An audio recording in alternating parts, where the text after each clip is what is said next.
ABCD est un carré de centre O et de côté 6. Et K est le projeté orthogonal de O sur la droite BC, L est le projeté orthogonal de O sur la droite CD. On nous demande de calculer BO scalaire CD et CO scalaire AD. Nous allons d'abord calculer BO scalaire CD. Alors BO scalaire CD.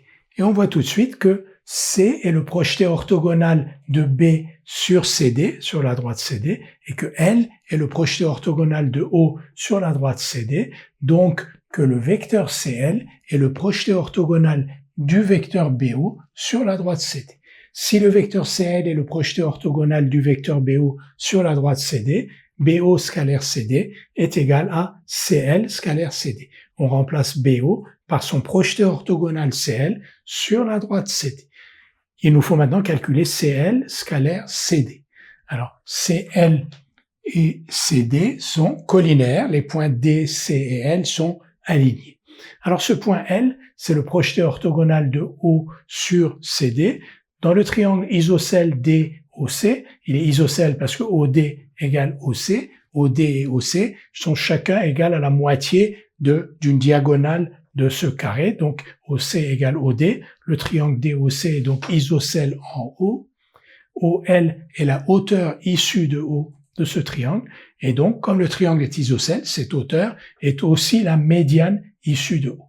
Donc L est le milieu du segment CD. Si L est le milieu du segment CD, le vecteur CL est égal à la moitié du vecteur CD.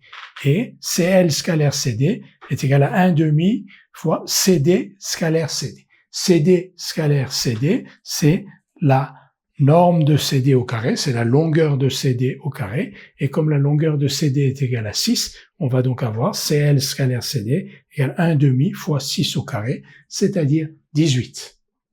Nous allons maintenant calculer CO scalaire AD.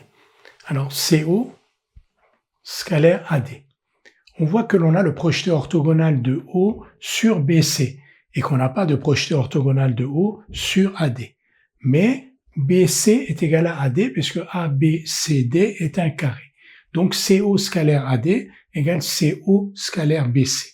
Et donc, en remplaçant AD par BC maintenant, vous voyez que CO scalaire BC, on a le projeté orthogonal du vecteur CO sur la droite BC. Quel est le projeté orthogonal du vecteur CO sur la droite BC? C'est tout simplement le vecteur CK.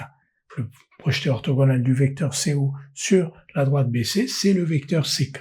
Et donc, CO scalaire BC est égal à CK scalaire BC. CK scalaire BC, on va le calculer. K est le projeté orthogonal de O sur BC. Le triangle OBC est isocèle, comme tout à l'heure on avait dit que le triangle ODC l'était, donc le triangle OBC est isocèle en O, la hauteur issue de O, c'est-à-dire OK, est aussi la médiane issue de O, donc K est le milieu de BC. Si K est le milieu de BC, CK égale moins 1/2 de BC. Pourquoi moins 1/2? Parce que CK, le vecteur CK, n'a pas le même sens que le vecteur BC. Vous voyez, le vecteur CK, son sens est de haut en bas, alors que le vecteur BC, son sens est de bas en haut. Donc CK égale moins 1/2 de BC.